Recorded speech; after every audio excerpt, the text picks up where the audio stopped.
Since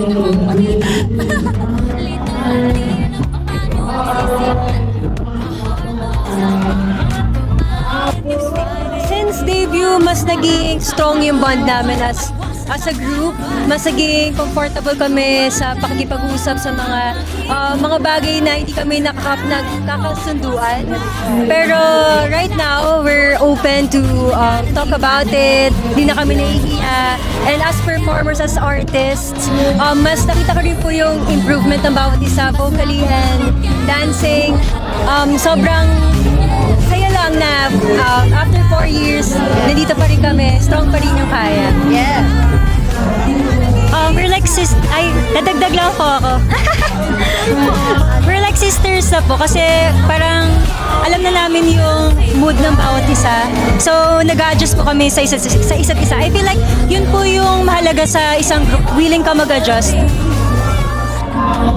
And I think in terms of music naman, mas naging comfortable na kami like voicing out kung ano yung gusto namin when it comes to our craft. Kasi before, nagkakahiyaan pa eh, na parang okay kaya to i-suggest. Pero now that kaka 4 year lang ng kaya, we can say na mas naging harmonious yung group and mas talagang nakikita na yung chemistry namin.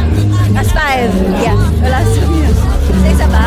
Lahat po, parang lahat ng performances sa unforgettable talaga kasi may kanya-kanyang experience sa bawat stages. Pero if kailangan namin mamili, siguro ako po nung OPM Con sa Philippine Arena kasi first time namin Philippine Arena alongside with amazing artists po sa Pure Gold. For me naman po yung nag-debut po kami sa Araneta Coliseum. Yun po yung hindi namin makakalimutan kasi ilang days pa lang tayo nun. 1 day old pa lang kami na a girl group and then nag-perform na kami sa Araneta. Sa akin po yung recently lang po yung backyard live namin. Kasi sobrang intimate nun and may live band. So mas nafe-feel talaga yung music and yung pagkanta po namin. Grabe rin po yung energy namin dun. Kasi yung crowd po talaga sila po yung nagbibigay din ng energy sa amin yung time. Yes, backyard live! Siguro ako naman yung first ever performance of Blah Blah sa isang press conference. Sa SMX ko.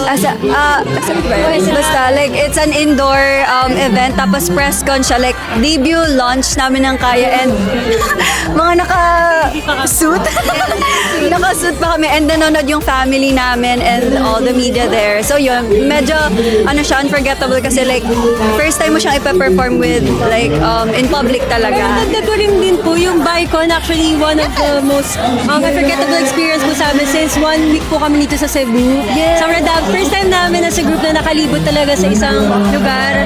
So we're very happy and dadalhin namin ito hanggang pag-uwi namin sa Manila.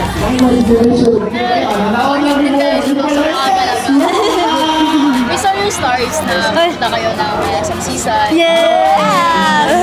Enjoy mo ba kayo? Yes, sobra! Specifically sa fun part.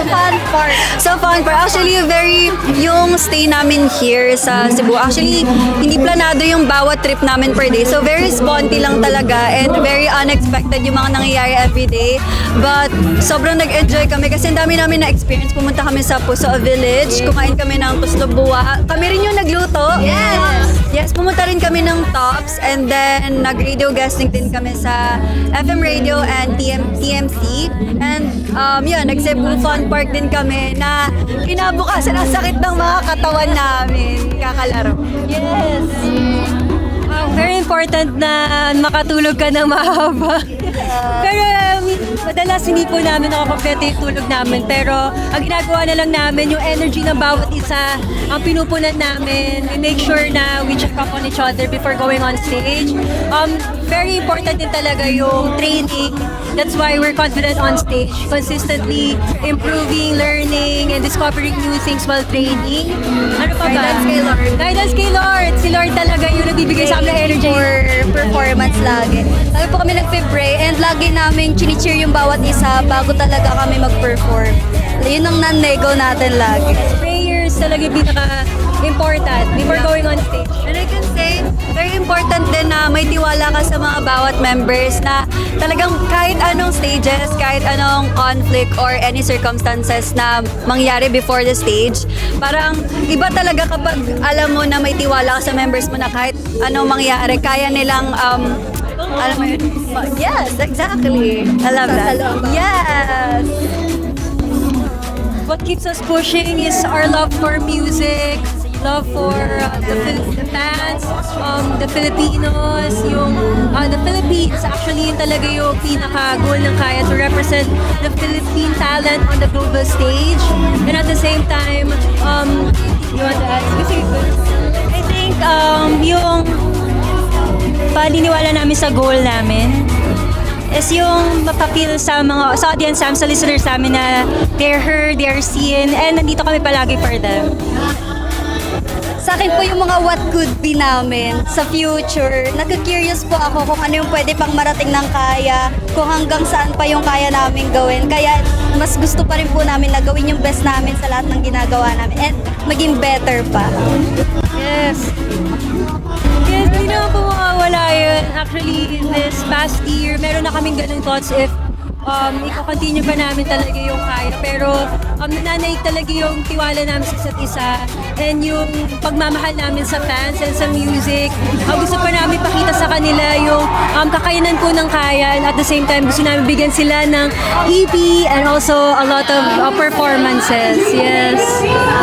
Coming soon. Coming soon. Sa sa video namin sa YouTube, yung You Did It plus Takedown na cover, may comment doon na wala namang taga-problema sa Kaya, yung hindi lang daw niya ma-distinguish sino si Angela tsaka si Charisse. So at least walang problema, yun lang. Wala yung problema sa kayo. Sa akin siguro, isang funny moment. Sige. Yung moment na lang kay Team Moment mo naman yan. Yung may nag-propose nung kumanta tayo ng Takedown. Cute kasi. Sobrang Cute siya, pero medyo funny in a way. Kasi bakit sa Takedown? Ano yung context niya? Ang context po nun, both of them are fans of Twice and Kaya and Twice. And then unexpected na, may Takedown sa set list. So parang tinake nila yung advantage na yon to propose. Ayun. Hindi kasi siya lagi online. Well, feel ko na caught off guard sila kasi first song natin is dalawa. Yes. Parang nagulat sila na di sila nakapag-prepare na perform na agad yung dalawa. Parang doon mo marirealize na regardless sa genre ng song, pwede ka mag-propose. Kapag sigurado ka talaga. Yes, actually. Mauna na ako, lechon.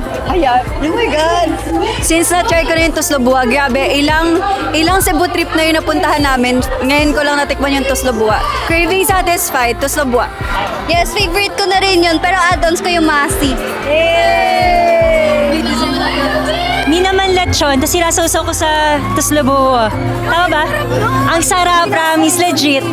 Yes. Hindi po namin natin. Try nyo, ako po, credits. Kayo po kami. Isa-isa. Ano yun? Yung, hindi, sige, one word daw eh. Fun. Energetic. Guwapa, Jude. Ay, One word pa lang. Guwapa lang. lame. Joke lang. Sweet. Sweet. Super sweet. Manifestation natin. Diba? Nationwide domination. Yun muna, nation. The Philippines first. Manifest. Very successful comeback next month. Yes. For Kaya. Financial freedom. First concert this year. Hi, we're Kaya, and you're visiting Cebu Concert Scene.